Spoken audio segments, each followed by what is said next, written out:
राजनीति के एक अहम किरदारों में से एक है।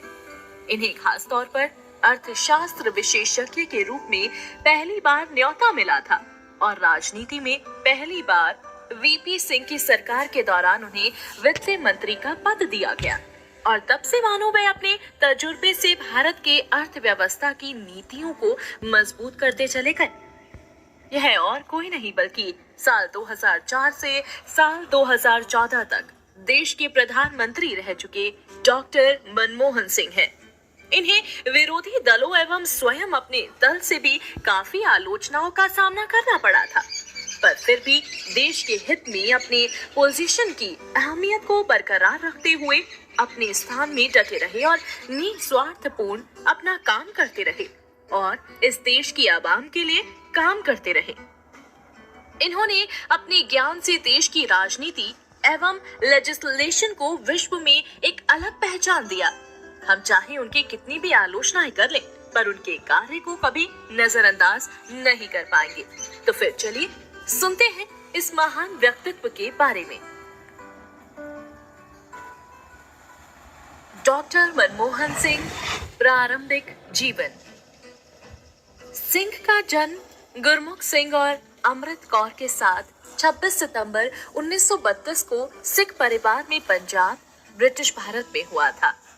जब वह बहुत छोटे थे तभी उन्होंने अपनी मां को खो दिया था और उनका पालन पोषण उनके नानी ने किया था, जिससे वह बहुत करीब थे।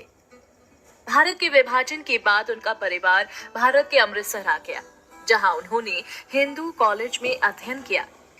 उन्होंने पंजाब विश्वविद्यालय में पढ़ाई की। उसके बाद होशियारपुर, पंजाब में अर्थशास्त्र का अध्ययन किया और क्रमश 1952 और 1954 में अपनी स्नातक की उपाधि और मास्टर की उपाधि प्राप्त की और अपने पूरे शैक्षणिक कैरियर में प्रथम स्थान पर रहे। उन्होंने 1957 में सेंट जॉन्स कॉलेज के सदस्य के रूप में कैम्ब्रिज विश्वविद्यालय में अपना इकोनॉमिक्स का ट्रिप पूरा किया। कैम्ब्रिज के बाद सिंह पंजाब विश्वविद्यालय में अपनी शिक्षण स्थिति में भारत लौट आए। सन 1960 में वे DPIL के लिए ऑक्सफोर्ड विश्वविद्यालय गए, जहां वे नफील्ड कॉलेज के सदस्य बने। उनकी 1962 की डायरेक्ट थीसिस IMD लिटिल का शीर्षक India's export performance 1951 to 1960 export prospects and policy implications था और बाद में उनकी पुस्तक India's export trends and prospects for self sustained growth पर आधारित किताब थी। प्रारंभिक करियर। अपने DPhil को पूरा करने के बाद सिंह भारत लौट आए। वे 1957 से 1959 तक पंजाब विश्वविद्यालय में अर्थशास्त्र के वरिष्ठ व्याख्याता रहे। 1959 और 1963 के दौरान उन्होंने पंजाब विश्वविद्यालय में अर्थशास्त्र में एक पाठक के रूप में कार्य किया और 1963 से 1965 तक वे वहां अर्थशास्त्र के प्रोफेसर रहे। फिर वे 1966 से 1969 तक संयुक्त राष्ट्र सम्मेलन व्यापार और विकास यानी UNCTAD के लिए काम करने चले गए।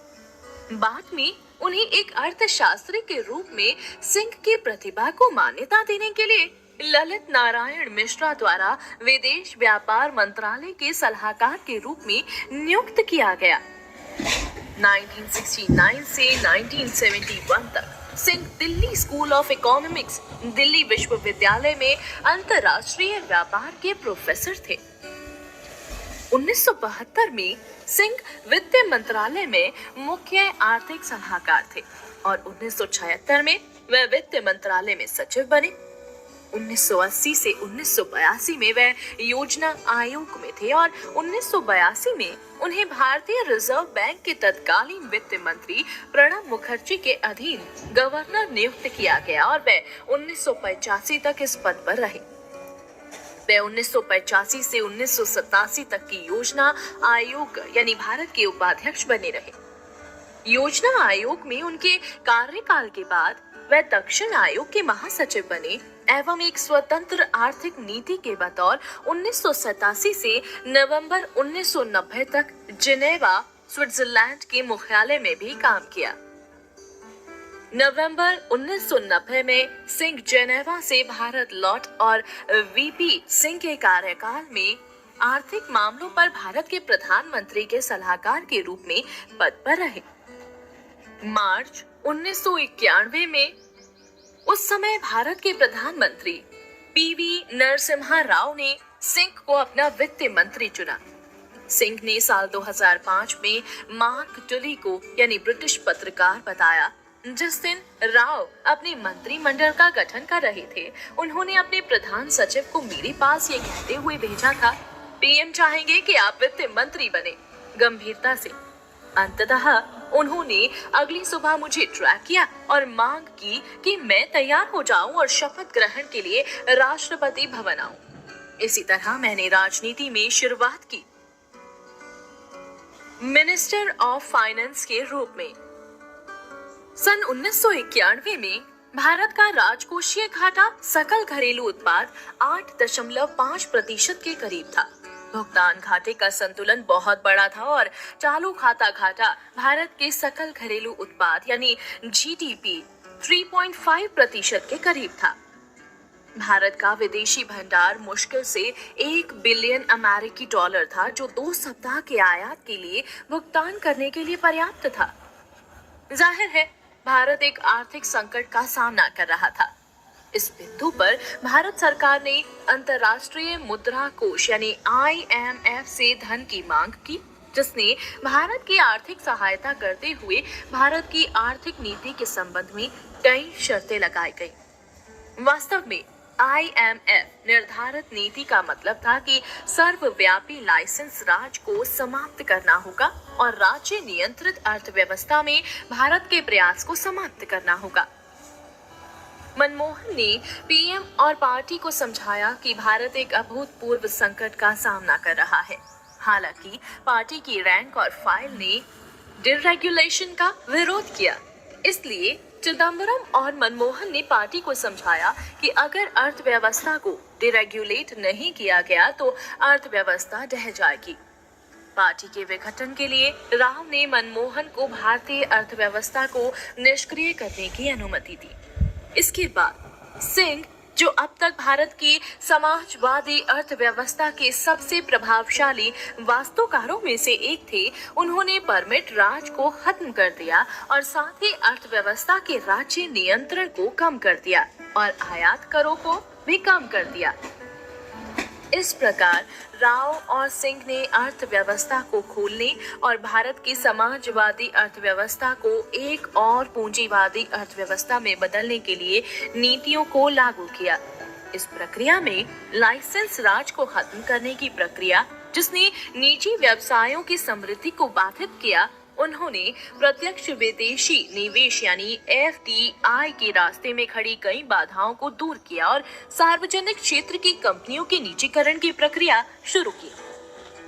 हालांकि इन सुधारों के बावजूद अन्य क्षेत्रों में सरकार के प्रदर्शन न करने के कारण 1996 में राव की सरकार को वोट नहीं दिया गया। भारत की बाजार को अर्थव्यवस्था की ओर धकेलने वाले सिंह के कार्यों की प्रशंसा में लंबे समय तक कैबिनेट मंत्री पी चिदम्बरम में, चीन में डेंग श्याओपिंग में भारत के सुधारों में सिंह की भूमिका की तुलना की है। सन 1993 में संसदीय जांच रिपोर्ट के बाद उनके मंत्रालय की आलोचना करते हुए कि उन्होंने 1.8 बिलियन अमेरिकी डॉलर के प्रतिभूति घोटाले की आशंका जताई गई और इसके तुरंत बाद मनमोहन जी ने अपना इस्तीफा देना चाहा, परंतु प्रधानमंत्री राव ने सिंह के इस्तीफे से इनकार कर दिया। बजाय रिपोर्ट में सीधे आरोप लगाने वाले व्यक्तियों को दंडित करने का वादा किया। विरोधी दल के नेता के रूप में सिंह को पहली बार 1991 में संसद के ऊपरी सदन राज्यसभा के लिए चुना गया था और फिर सन 1995, सन 2001, सन 2004 और सन 2013 में फिर से निर्वाचित किया गया। सन 1998 से साल 2004 तक, जबकि भारतीय जनता पार्टी सत्ता में थी, सिंह राज्यसभा में विपक्ष के नेता थे। सन 1999 में उन्होंने दक्षिण दिल्ली से लोकसभा के लिए चुनाव लड़ा, लेकिन सीट जीतने में असमर्थ रहे। बतौर प्रधानमंत्री 14वां लोकसभा चुनाव। साल 2004 के आम चुनावों के बाद भारतीय राष्ट्रीय कांग्रेस ने लोकसभा में एकमात्र सबसे बड़ी सीटों के साथ राजनीतिक पार्टी बनकर राष्ट्रीय जनतांत्रिक गठबंधन यानी एनडीए के कार्यकाल को समाप्त कर दिया। कांग्रेस ने सहयोगियों के साथ संयुक्त प्रगतिशील गठबंधन यानी यूपीए का गठन किया और सरकार बनाने का दावा किया। एक आश्चर्यजनक कदम में चेयरपर्सन सोनिया गांधी ने मनमोहन सिंह को एक टेक्नोक्रेट प्रधानमंत्री के लिए यूपीए उम्मीदवार घोषित किया। इस तथ्य के बावजूद कि सिंह ने कभी भी लोकसभा सीट नहीं जीती थी, बीबीसी के अनुसार मनमोहन सिंह एक वरिष्ठ एवं साफ सुथरे राजनीतिक विशेषज्ञ थे और उन्हें प्रधानमंत्री के पद में बैठाने से गठबंधन की सरकार को संभाला जा सकता था। यह सोनिया गांधी के विचार थे।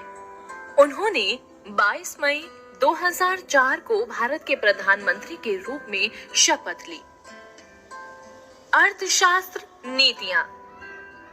सन 1991 में सिंह ने वित्त मंत्री के रूप में भारत को लाइसेंस राज से मुक्त कर दिया था। धीमी आर्थिक वृद्धि और भारतीय अर्थव्यवस्था में दशकों से चल रहे भ्रष्टाचार का स्रोत भी कम करने में सक्षम हुए थे। उन्होंने भारतीय अर्थव्यवस्था का उदारीकरण किया ताकि यह नाटकीय रूप से विकास को गति दे सके। प्रधानमंत्री के रूप में अपने कार्यकाल के दौरान सिंह ने भारतीय बाजार में विकास को प्रोत्साहित करना जारी रखा। इन मामलों में व्यापक सफलता मिली। सिंह पूर्व वित्त मंत्री पी चिदम्बरम के साथ एक ऐसी अवधि की अध्यक्षता कर चुके हैं जहां भारतीय अर्थव्यवस्था 8 से 9% आर्थिक विकास दर के साथ बढ़ी है। साल 2007 में भारत ने अपनी 9% की उच्चतम जीडीपी विकास दर हासिल की और दुनिया की दूसरी सबसे तेजी से बढ़ती प्रमुख अर्थव्यवस्था बन गया। सिंह की सरकार ने स्वर्णिम चतुर्भुज और राजमार्ग आधुनिकीकरण कार्यक्रम को जारी रखा है, जो वाजपेयी की सरकार द्वारा शुरू किया गया था। सिंह बैंकिंग और वित्तीय यानी फाइनेंशियल क्षेत्रों के साथ साथ सार्वजनिक क्षेत्र की कंपनियों के सुधार पर भी काम करते रहे। वित्त मंत्रालय किसानों को उनके ऋण से मुक्त करने की दिशा में काम कर रहा था और उद्योग समर्थक नीतियों के लिए काम करने लगा। साल 2005 में सिंह की सरकार ने बिक्री कर की जगह मूल्य वर्धित कर की शुरुआत की। साल 2007 और साल 2008 की शुरुआत में मुद्रास्फीति की वैश्विक समस्या ने भारत को प्रभावित किया। स्वास्थ्य एवं शिक्षा। साल 2005 में प्रधानमंत्री सिंह और उनकी सरकार के स्वास्थ्य मंत्रालय ने राष्ट्रीय ग्रामीण स्वास्थ्य मिशन की शुरुआत की, जिसने 5 मिलियन सामुदायिक स्वास्थ्य कार्यकर्ताओं को एकत्र किया गया। इस ग्रामीण स्वास्थ्य पहल की अमेरिकी अर्थशास्त्री जेफरी सेक्स ने प्रशंसा की। साल 2006 में उनकी सरकार ने अखिल भारतीय आयुर्विज्ञान संस्थान यानी AIIMS, भारतीय प्रौद्योगिकी संस्थान यानी IIT, भारतीय प्रबंधन संस्थान यानी IIM और अन्य उच्च शिक्षा के लिए अन्य केंद्रीय संस्थानों में से 27% सीटें आरक्षित करने के प्रस्ताव को लागू किया। 8 और IIT आंध्र प्रदेश, बिहार, गुजरात, उड़ीसा, पंजाब, मध्य प्रदेश, राजस्थान और हिमाचल प्रदेश के राज्यों में खोले गए। सिंह सरकार ने सर्व शिक्षा अभियान कार्यक्रम भी जारी रखा। इस कार्यक्रम में पूरे भारत में विशेषकर ग्रामीण क्षेत्रों में मध्याह्न भोजन यानी मिड डे मील की शुरुआत और सुधार और अशिक्षा से लड़ने के लिए स्कूलों को खोलना शामिल है। Security and home affairs. Singh की सरकार गैर कानूनी गतिविधियों यानी रोकथाम अधिनियम UAPA में संशोधन के साथ आतंकवाद विरोधी कानूनों को मजबूत करने में सहायक रही है। राष्ट्रीय जांच एजेंसी भारत NIA की नवंबर 2008 के मुंबई आतंकवादी हमलों के तुरंत बाद बनाई गई थी। क्योंकि आतंकवाद का मुकाबला करने के लिए एक केंद्रीय एजेंसी की आवश्यकता थी। इसके अलावा भारतीय विशिष्ट पहचान प्राधिकरण की स्थापना फरवरी 2009 में की गई थी, जो राष्ट्रीय सुरक्षा बढ़ाने और ई गवर्नेंस को सुविधाजनक बनाने के उद्देश्य से लागू किया गया। यह बहुउद्देशीय राष्ट्रीय पहचान पत्र को लागू करने के लिए जिम्मेदार एजेंसी है। सिंह के प्रशासन ने क्षेत्र को स्थिर करने के लिए कश्मीर में बड़े पैमाने पर पुनर्निर्माण का प्रयास शुरू किया, लेकिन सफलता की कुछ अवधि के बाद साल 2009 में कश्मीर में उग्रवाद, घुसपैठ और आतंकवाद बढ़ गया। हालांकि पूर्वोत्तर भारत में सिंह प्रशासन आतंकवाद को कम करने में सफल रहे। लेजिस्लेशन। साल 2005 में उनके कार्यकाल के दौरान राष्ट्रीय ग्रामीण रोजगार गारंटी अधिनियम यानी नरेगा और सूचना का अधिकार कानून यानी आरटीआई संसद द्वारा पारित किए गए थे, जबकि नरेगा की प्रभावशीलता विभिन्न क्षेत्रों में सफल रही है। विभिन्न क्षेत्रों में आरटीआई अधिनियम भ्रष्टाचार के खिलाफ भारत की लड़ाई में महत्वपूर्ण साबित हुआ है। विधवाओं, गर्भवती महिलाओं और भूमिहीन व्यक्तियों के लिए भी नए नकद लाभ भी पेश किए गए थे। भूमि अधिग्रहण, पुनर्वास और पुनर्वास अधिनियम साल 2013 में उचित मुआवजा और पारदर्शिता का अधिकार 29 अगस्त 2013 को लोकसभा यानी भारतीय संसद के निचले सदन और 4 सितंबर 2013 को राज्यसभा यानी भारतीय संसद के ऊपरी सदन में पारित किया गया था। इस बिल को 27 सितंबर 2013 को भारत के राष्ट्रपति प्रणब मुखर्जी की स्वीकृति मिली। यह अधिनियम 1 जनवरी 2014 से लागू हुआ। 4 अगस्त 2009 को बच्चों के लिए निःशुल्क और अनिवार्य शिक्षा का अधिकार अधिनियम बनाया गया था, जो भारतीय संविधान के अनुच्छेद 21A के तहत भारत में 6 से 14 वर्ष के बच्चों के लिए मुफ्त और अनिवार्य शिक्षा के महत्व के तौर तरीकों का वर्णन करता है। 1 अप्रैल 2010 को अधिनियम लागू होने पर भारत हर बच्चे को मौलिक अधिकार दिलाने के लिए 135 देशों में से एक बन गया। विदेश नीतियां। मनमोहन सिंह ने व्यावहारिक विदेश नीति को जारी रखा है, जो पीवी नरसिम्हा राव और भारतीय जनता पार्टी के अटल बिहारी वाजपेयी ने जारी रखा था। सिंह ने अपने पूर्ववर्ती अटल बिहारी वाजपेयी द्वारा शुरू की गई पाकिस्तान के साथ शांति प्रक्रिया को जारी रखा था। दोनों देशों के शीर्ष नेताओं द्वारा उच्च स्तरीय यात्राओं के आदान प्रदान ने उनके कार्यकाल को उजागर किया है। सिंह के कार्यकाल के दौरान पीपल्स रिपब्लिक ऑफ चाइना के साथ सीमा विवाद को समाप्त करने के प्रयास भी किए गए थे। नवंबर 2006 में चीनी राष्ट्रपति हु जिनताओ ने भारत का दौरा किया था, जिसके बाद जनवरी साल 2008 में सिंह की बीजिंग यात्रा हुई थी। चीन में 4 दशकों से अधिक समय तक बंद रहने के बाद सिनो भारतीय संबंधों में एक बड़ा विकास साल 2006 में नाथुला दर्रे को फिर से खोला गया। 2010 तक People's Republic of China Bharat का दूसरा सबसे बड़ा व्यापार भागीदार रहे। अफगानिस्तान के साथ संबंधों में भी काफी सुधार हुए थे। भारत अब अफगानिस्तान का सबसे बड़ा क्षेत्रीय दाता बन गया है। अगस्त 2008 में अफगान राष्ट्रपति हामिद करजई की नई दिल्ली यात्रा के दौरान मनमोहन सिंह ने अधिक स्कूलों, स्वास्थ्य क्लिनिकों, बुनियादी ढांचे और रक्षा के विकास के लिए अफगानिस्तान को सहायता पैकेज बढ़ाया था। सिंह के नेतृत्व में भारत अफगानिस्तान में अकेले सबसे बड़े सहायता दाताओं में से एक के रूप में उभर कर आए थे। सिंह की सरकार ने अमेरिका के साथ मजबूत संबंधों की दिशा में भी काम किया। उन्होंने जुलाई 2005 में भारत अमेरिका असैन्य परमाणु समझौते पर बातचीत शुरू करते हुए अमेरिका का दौरा किया। इसके बाद मार्च 2006 में जॉर्ज डब्ल्यू बुश की भारत की सफल यात्रा हुई, जिसके दौरान परमाणु समझौते पर घोषणा की गई, जिससे भारत को अमेरिकी परमाणु ईंधन और प्रौद्योगिकी तक पहुंच प्रदान की गई, जबकि भारत को अपने नागरिक परमाणु रिएक्टरों के IAEA निरीक्षण की अनुमति देनी थी।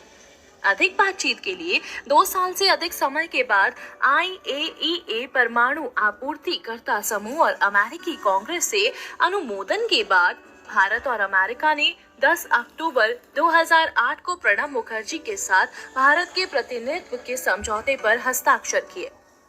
अमेरिकी राष्ट्रपति बराक ओबामा के प्रशासन के दौरान सिंह की व्हाइट हाउस की पहली आधिकारिक यात्रा थी। यह यात्रा नवंबर 2009 में हुई और व्यापार और परमाणु ऊर्जा सहित कई चर्चाएं हुए थे। United kingdom, France, Germany, Japan और यूरोपीय संघ के देशों के साथ संबंधों में भी सुधार आए थे। ईरान के साथ संबंध भी दुरुस्त हुए और Iran Pakistan Bharat gas pipeline पर बातचीत भी हुई। नई दिल्ली ने अप्रैल 2006 में भारत अफ्रीका शिखर सम्मेलन की मेजबानी की, जिसमें 15 अफ्रीकी राज्यों के नेताओं ने भाग लिया। अन्य विकासशील देशों, विशेष रूप से ब्राजील और दक्षिण अफ्रीका के साथ संबंधों में भी सुधार हुए थे।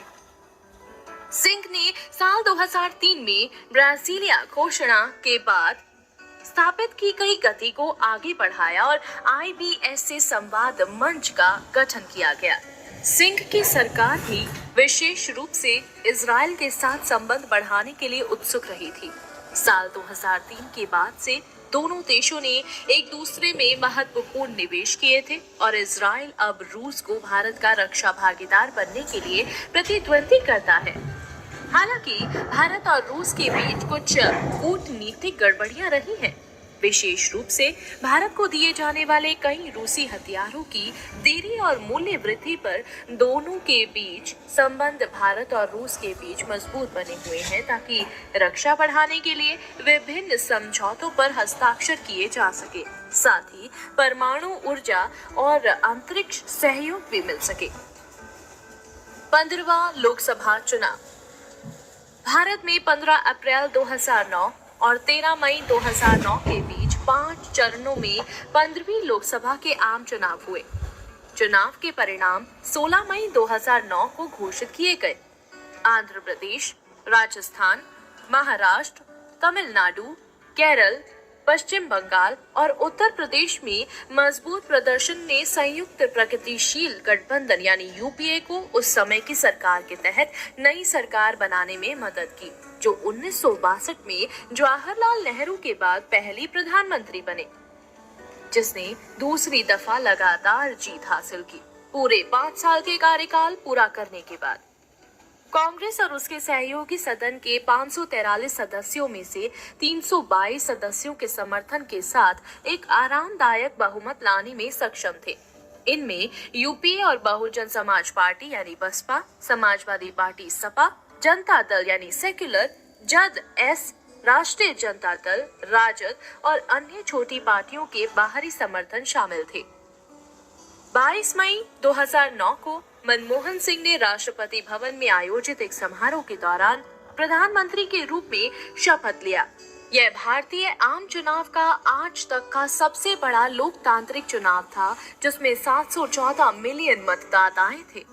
CAG द्वारा भारत की संसद में दायर 2012 की रिपोर्ट में कहा गया है कि बोली प्रक्रिया के बिना कुछ निजी कंपनियों को कोयला ब्लॉक के आवंटन के कारण 2005 और 2009 के बीच राष्ट्र को 1.85 ट्रिलियन लघु पैमाने का अनुमानित नुकसान हुआ, जिसमें मनमोहन सिंह थे भारत के कोयला मंत्री। मनमोहन सिंह ने अप्रैल 2013 में एक संयुक्त संसदीय समिति यानी JPC के सामने पेश होने से इनकार कर दिया, जब 2G मामले में कथित संलिप्तता के लिए JPC के एक सदस्य यशवंत सिन्हा को बुलाया गया था। 16वां लोकसभा चुनाव। सिंह ने 16वीं लोकसभा के लिए 2014 के आम चुनाव नहीं लड़ा और 17 मई 2014 को अपने कार्यकाल के अंत में प्रधानमंत्री पद से इस्तीफा दे दिया। उन्होंने 25 मई 2014 तक कार्यवाहक प्रधानमंत्री के रूप में कार्य किया। सार्वजनिक छवि। द इंडिपेंडेंट ने सिंह को दुनिया के सबसे सम्मानित नेताओं में से एक और असामान्य शालीनता और अनुग्रह आदमी के रूप में वर्णित किया। खुशवंत सिंह ने भारत के सर्वश्रेष्ठ प्रधानमंत्री के रूप में सिंह की सराहना की, यहाँ तक कि उन्हें जवाहरलाल नेहरू से भी अधिक रेटिंग दी। उन्होंने अपनी पुस्तक absolute Khushwant the low down on life, death और अधिकांश चीजों में एक घटना का उल्लेख भी किया है, जिसमें उन्होंने कहा 1999 के लोकसभा चुनाव हारने के बाद सिंह ने तुरंत 2 लाख रुपए यानी US $2800 वापस कर दिए, जो उन्होंने लेखक से उधार लिए थे टैक्सी किराए पर लेने के लिए। खुशवंत सिंह ने उन्हें ईमानदारी का सबसे अच्छा उदाहरण बताते हुए कहा, जब लोग ईमानदारी की बात करते हैं तो मैं कहता हूं कि सबसे अच्छा उदाहरण वह आदमी है जो देश के सर्वोच्च पद पर काबिज है।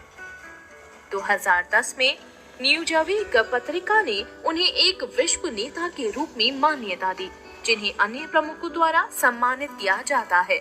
उन्हें नेता अन्य नेताओं के प्यार के रूप में वर्णित करते हैं। लेख उद्धृत मोहम्मद अल-बरदेही ने टिप्पणी की है कि सिंह सिर्फ एक राजनीतिक नेता ही नहीं बल्कि अच्छे राजनीति के मॉडल हैं। सिंह ने साल 2010 में हेनरी किसिंजर में विश्व स्टेट्समैन पुरस्कार प्राप्त किए। मनमोहन सिंह को 2010 में फोर्ब्स रैंकिंग में दुनिया के सबसे शक्तिशाली लोगों की सूची में 18वें स्थान पर रखा गया था। फोर्ब्स पत्रिका ने सिंह को नेहरू के बाद भारत के सर्वश्रेष्ठ प्रधानमंत्री के रूप में सार्वभौमिक रूप से प्रशंसा की। ऑस्ट्रेलियाई पत्रकार ग्रेग शेरिटन ने सिंह की एशियाई इतिहास के महानतम राजनेताओं में से एक के रूप में प्रशंसा की।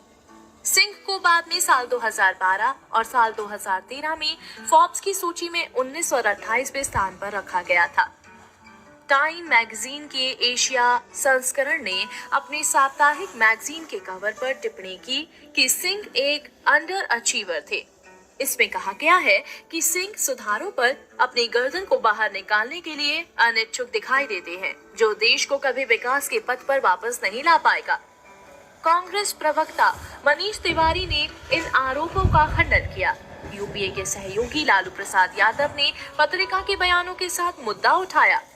सरकार की प्रशंसा करते हुए प्रसाद ने कहा कि यूपीए परियोजनाएं अच्छी तरह से कर रही थी और पूछा, अमेरिका क्या कहेगा कि उनकी अपनी अर्थव्यवस्था बिखर गई है। लाल कृष्ण आडवाणी सहित राजनीतिक विरोधियों ने दावा किया है कि सिंह एक कमजोर प्रधानमंत्री थे। आडवाणी ने घोषणा की वह कमजोर है। मैं एक ऐसे व्यक्ति को क्या कहता हूँ जो 10 जनपद को निर्देश देने तक अपने फैसले नहीं ले सकता। स्वतंत्र ने यह भी दावा किया कि सिंह के पास वास्तविक राजनीतिक शक्ति नहीं थी। साल 2009 में अपने दूसरे कार्यकाल की शुरुआत के बाद से सिंह की सार्वजनिक छवि उनकी गठबंधन सरकार के साथ खराब हो गई थी। विपक्ष ने 2G स्पेक्ट्रम मामले और भारतीय कोयला आवंटन घोटाले में उनकी कथित निष्क्रियता और अभद्रता के लिए उनके इस्तीफे की मांग की। भारतीय कम्युनिस्ट पार्टी के वरिष्ठ सांसद गुरदास दास गुप्ता ने मनमोहन सिंह पर कर्तव्य परायणता का आरोप लगाया। उन्होंने आरोप लगाया कि वह PM 2G दूरसंचार लाइसेंसों के वितरण में अनियमितताओं के बारे में पूरी तरह से अवगत थे। उनकी पार्टी इंडियन नेशनल कांग्रेस की सुप्रीम कोर्ट द्वारा PJ थॉमस को CVC प्रमुख के रूप में नियुक्त करने के लिए आलोचना की गई थी, जबकि पामोलिन तेल आयात घोटाले में उसी व्यक्ति के खिलाफ भ्रष्टाचार की जांच चल रही थी। मनमोहन सिंह इस मामले पर चुप रहने के लिए कड़ी आलोचनाओं के घेरे में रहे। एक समझौते द्वारा इसरो को बिना किसी बोली के S बैंड स्पेक्ट्रम के आवंटन की अनुमति देने के लिए सिंह की आलोचना की गई थी। यह समझौता एक निजी फर्म और एंट्रिक्स कॉर्पोरेशन, देवास मल्टीमीडिया, इसरो की एक वाणिज्यिक शाखा के बीच था। उन्हें मोटे तौर पर राहुल गांधी के लिए सीट वार्मर की भूमिका स्वीकार करने के रूप में देखा जाने लगा और इस विषय पर उन्हें काफी आलोचनाओं का सामना भी करना पड़ा था। परिवार और निजी जीवन। 1958 में सिंह ने गुरशरण कौर से शादी की। उनकी 3 बेटियां हैं, उपिंदर सिंह, दमन सिंह और अमृत सिंह। उपिंदर सिंह दिल्ली विश्वविद्यालय में इतिहास की प्रोफेसर हैं। उन्होंने 6 किताबें लिखी हैं, जिनमें प्राचीन दिल्ली 1999 और प्राचीन और प्रारंभिक मध्यकालीन भारत 2008 शामिल हैं। Daman Singh Saint Stephen college, Delhi और ग्रामीण प्रबंधन संस्थान, आनंद, गुजरात के स्नातक हैं और द लास्ट फ्रंटियर के लेखक हैं। अमृत सिंह एक कर्मचारी वकील हैं।